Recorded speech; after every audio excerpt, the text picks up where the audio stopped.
Lors d'une interview accordée aux Parisiens ce mardi, le ministre de l'Intérieur Gérald Darmanin a confirmé que la cérémonie d'ouverture des Jeux Olympiques de Paris 2024 se déroulerait bien sur la Seine. Il explique en détail l'organisation et les implications qu'elle comporte.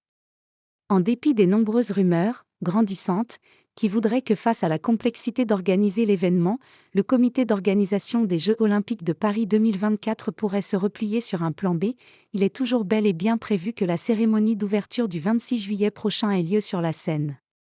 Gérald Darmanin jure ce mardi dans les colonnes du Parisien que rien n'a changé dans ce sens.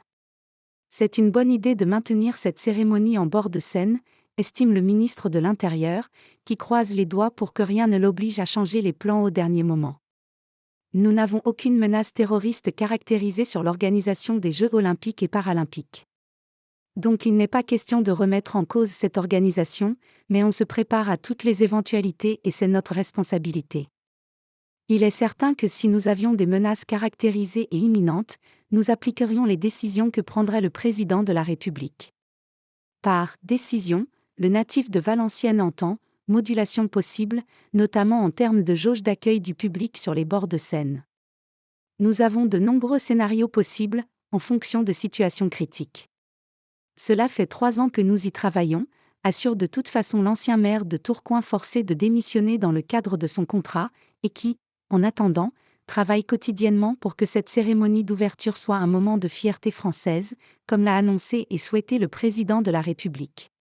Près de 450 000 personnes attendues, 600 000 à surveiller, au total. Ce dernier sera d'ailleurs ravi d'apprendre que tout le monde défilera. C'est la preuve que nous travaillons en parfaite confiance avec le Comité international olympique. Aucune des 205 délégations ne refuse d'y participer, ni l'équipe américaine, ni l'équipe israélienne, ni l'équipe iranienne, ce qui montre qu'on les rassure sur le plan de la sécurité. Il y aura donc foule, le 26 juillet prochain, sur la Seine. Au total, le ministre de l'Intérieur parle d'ailleurs de 600 000 personnes environ à surveiller.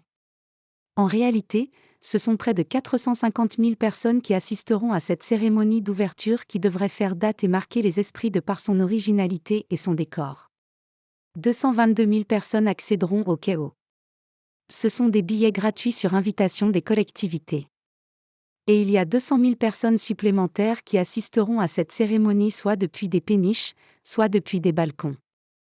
Enfin, il y aura 50 000 personnes dans les fan zones de la ville de Paris grâce à des écrans géants.